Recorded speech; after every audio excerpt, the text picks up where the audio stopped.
Complete minus the rubber, which is coming in the US mail. It looks Fandamtastic. Welcome back to Freeman's Garage. It's another day in the garage, working on the 56 Chevy again. And today is kind of it's kind of an odd day in the garage. I'm kind of stuck in parts limbo with the 56 Chevy. What I mean by that is that I was hoping that in this video we would either be doing one of two things. Either we would be media blasting and painting a full set of wheels for this car and have them get them ready to go for a brand new set of tires, or that we would be doing head gaskets and all the other gaskets on our 350 and cleaning it up, painting it, getting that engine ready to go to drop in the car. In a previous video, we were working with a guy who was digging around through his stuff to find us some original factory 15x5 1956 Chevy steel wheels. He was working on it, and then I didn't hear from him forever, so I called him and he said that he forgot about me and he's working on it. And then now what did the kids say these days? He ghosted? He ghosted me? I think he ghosted me. So all we have for wheels is the one wheel that we already had. And everything we need to prep our engine for installation is on order. The engine stuff will be here any day, and we can also hear from the wheel guy any day as well. I'm not worked up or upset about anything. Everything's fine, but idle time is the devil's time, and I want to make progress on this car every single week. So wheels and engine stuff not working out right now. That's fine. We got to do something, so we're going to do what we can right now. Let's media blast the wheel that we have, get it primed and painted, or at least primed. Some crucial pieces for installing the engine in the car came in through the Freeman's Garage P.O. box. A viewer sent them in. You know who you are. And you'll see those in a second here. We got to start on this wheel first. We'll see what else we can find to get done on the car too, but it's actually raining for the first time in probably 3 months. So I'm not sure how painting's gonna go, but there's a 56 Chevy here that we get to work on right now. So I'm done jacking my jaw. Let's have some fun. We should probably get some before and after shots of this wheel. 1956 Chevy original factory steel wheel going into the media blaster. Here's the before of the front of the wheel.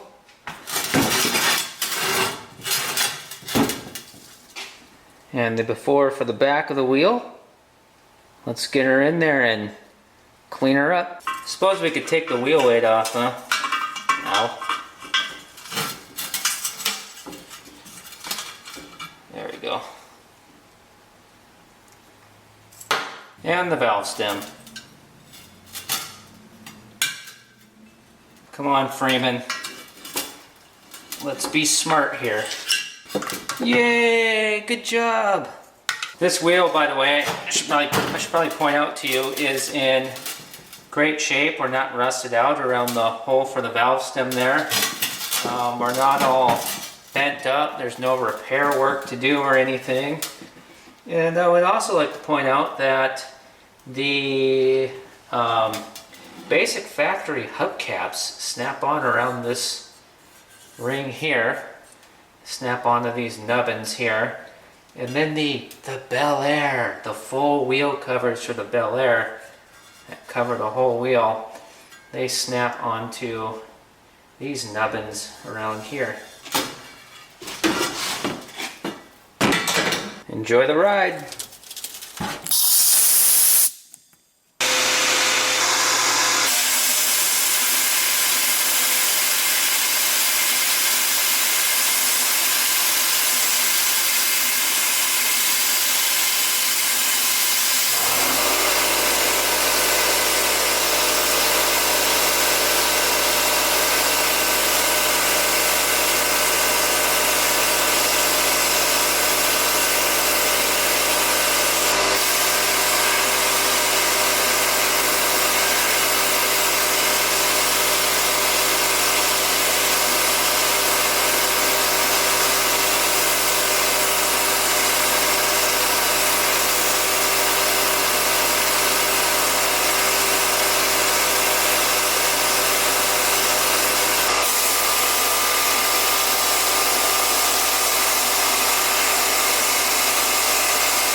I think I have a condensation problem. It doesn't help that there's actually some moisture in the air for the first time in months. It's looking really good. It's not going as fast as I'd like it to though. I think I need to finally do something about keeping moisture out of the media because, well, or the media is too large or something, but sure seems like it's clogging up a bit. There's actually some decent rain coming down out there now. Not good for painting. This looks fine.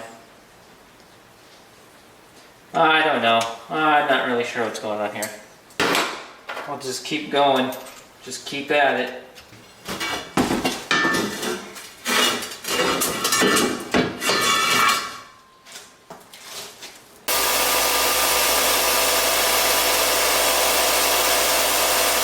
Okay, so I've been at it for a while here, and I'm not pleased. Not pleased with what's taking place. I'm kind of regretting doing this because, well, I mean, I've learned this lesson before with this setup that I have going on here. This is amazing, and when the air compressor tank is full, we don't get that clogging, but as soon as the tank drains, it slows us down, and I knew this was, you know, biting off a lot here.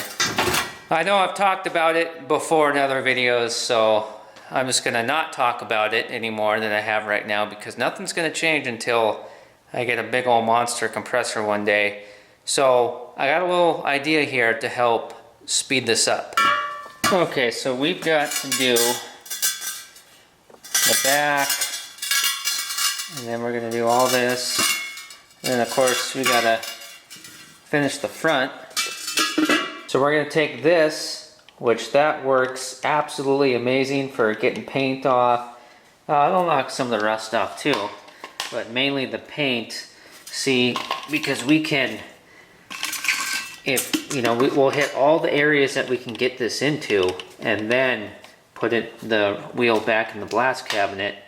And let's just say to go strip this all the way around, just this top edge. Well, that might be a couple tanks of air with the air compressor, but we should be able just to zip that in a few seconds. So let's give it a try because we're going to be able to get in real good in a lot of this. And I've done this before with wheels. I've done a full set with just this before, and then hand sanded the rest of what I needed to get what I couldn't reach with that disc. I'm trying to get the angle grinder work and the air compressor work knocked out before it gets too late in the evening because, you know, even though I run my own race, I still have some sort of respect for neighbors and others around me, whether they care or not, would even notice. I don't know. It's just, it's a standard here at Freeman's Garage. And I'm gonna ditch this cowboy getup, or else, trust me, it'll get wrapped up in here. I've done it. I had an angle grinder grab a sweatshirt one time when I was wearing it.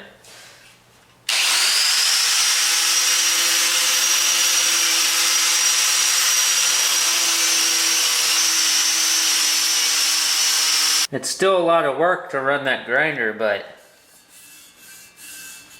pretty quick.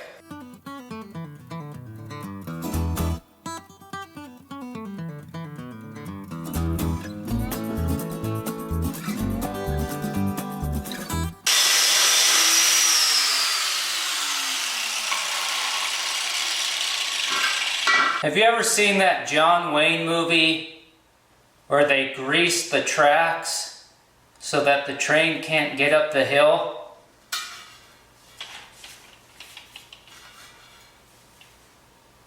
That's it. I was just wondering if you've seen it.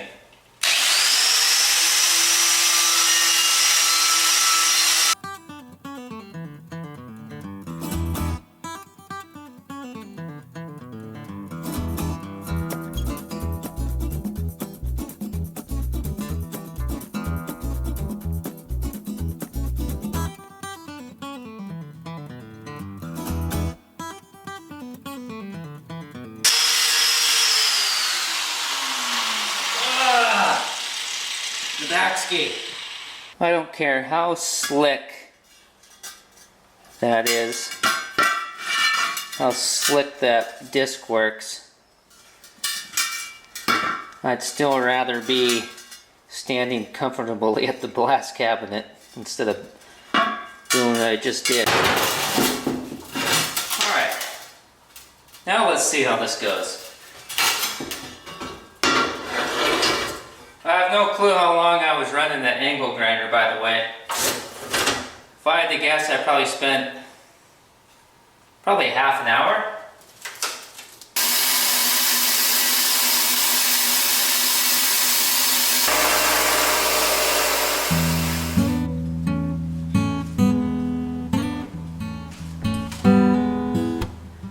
I am never doing this that way ever again. I'm not even going to tell you how much time I spent on this wheel, but I'm never doing a job that big again in the cabinet without a massive air compressor, unless I pre-soak my pieces overnight or for a few nights in a solution that will take care of half the job for us before we even start. And I've done that before. I don't know what I was thinking here. You know, this kind of biting off more than I can chew. But I spent most of the time on the front. And this wheel here, this is going to be for our spare tire in the trunk. When we acquire 4 more, those will be the ones that go on the car. And we'll definitely do a pre-soak with those before we blast them up. But so I put a lot of time into the front, and then in the center here and on the bead, I cleaned it up, not perfectly, but pretty good though, just to make sure that our tires seal good. And then the back, I just knocked off the big stuff pretty much. I didn't do the full Monty like on the front. I want to show you this. See these spots here like that go around the wheel? That's where the middle of the wheel is welded to the outer piece. It's actually 2 pieces, and the earlier wheels were, the centers were riveted to the outers, and then they had started welding them instead. And from what I understand is that for the 1956 model year Chevy, when they were building them, they had riveted wheels and they had the welded wheels on hand for production of those cars, so you could have gotten either one. But at that time, you know, 56 Chevy was pretty much just a car, right? So I'm sure most of the people buying them didn't know, didn't care, had no clue, and Chevrolet would have known that, and I'm sure it was never even mentioned anywhere. It was raining earlier while we were blasting, but the rain has stopped. And the paint booth is dry, so we'll spray the dust off of this.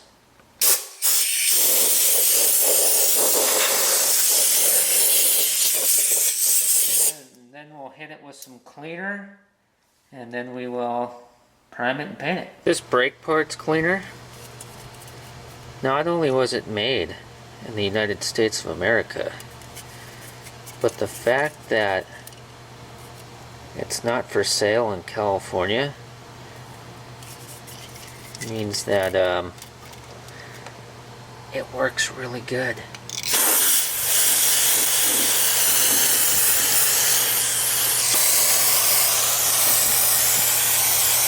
I want to go gloss black on the wheels on this car, and this is the only gloss black can of paint here on hand at Freeman's Garage that I can find on the shelf of paint, and there should be enough in here to do our one wheel here. So we'll do our spare wheel with this, and then Hopefully they still, I don't know how long I've had this, hopefully they still make this. So we can get the exact same thing for the rest of the wheels on this car in a future video. And it's the Suave 2-in-1 shampoo plus conditioner. Of course the wind's picking up right now. Surprise, surprise!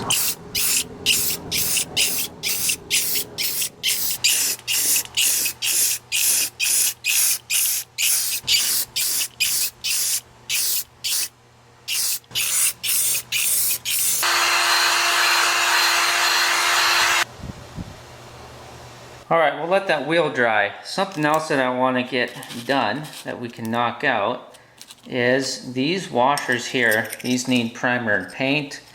These are part of our original style front engine mount assemblies here. We'll hit them with some flat gray primer, and then we will put some gloss smoke gray on them. And I'm not completely sold on the gloss smoke gray. See, this is what it looks like on, oh, don't fall off. This is what the gloss smoke gray looks like. Not 100% sold on it, but geez Louise. I don't know. We'll see what it all looks like when everything's in the car, assembled with the engine and whatnot. And the washers that we're painting right now, those were sent in by a viewer of Freeman's Garage. I've thanked him a million times, and once again, you know who you are. Thank you for sending those into the P.O. box. They're going to good use. They are helping to get a classic car back out on the American road. Let's paint them up. So now we got a couple things out there in the paint booth drying. So let's clean these up and put them on the car. I've been wanting to get this done for a long time, and well, today's the perfect opportunity. These are the original factory bump stops that go on the front of the car. And let's clean these things up and make them look as good as we can and install them on the car.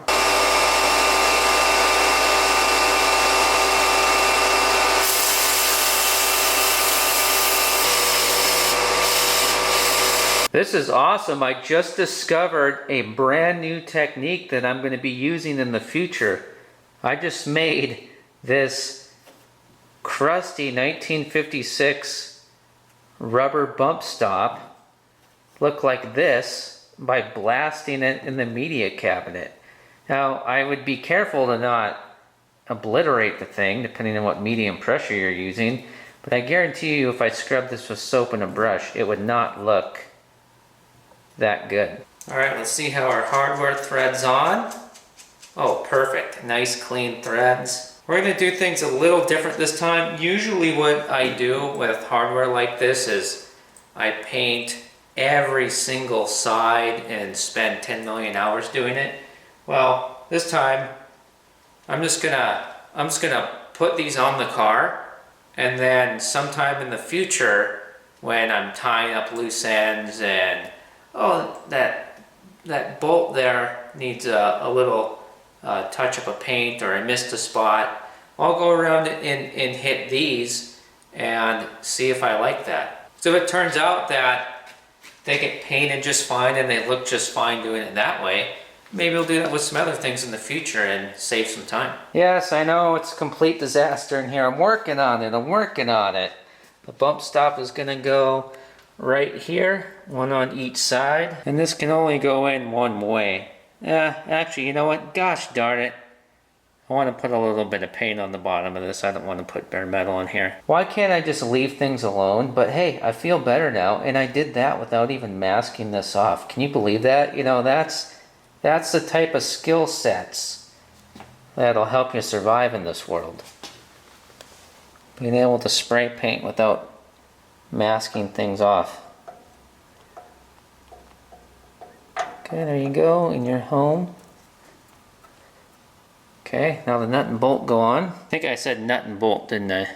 I meant nut and washer. And now I just gotta crawl in there to do it on the other side. You don't want to see that, do you? Probably be embarrassing more than anything. We got bump stops on the car. We got these done, so now This is all complete minus the rubber, which is coming in the US mail. We got 1 out of 5 wheels done, and it looks Fandamtastic. Not a breakthrough video, but believe me, because of that wheel, it was a full day's work. So that's actually a lot of man hours on this project, knocked out. If we ever don't have parts, I'm not sitting around and waiting forever. I want something done on the car every single week. And this week we had to improvise, adapt, and overcome. Stay subscribed and watching because the engine's going in, wheels, tires, hubcaps are going on this thing soon. We're putting the car on the ground. I've said it before. I'm tired of this car sitting on jack stands. I'm throwing a couple more 56 Chevy videos up on the screen to send you to next if you haven't seen any of them yet or you want to watch them again. Alright, we'll see you next week on this car, and it's going to be awesome.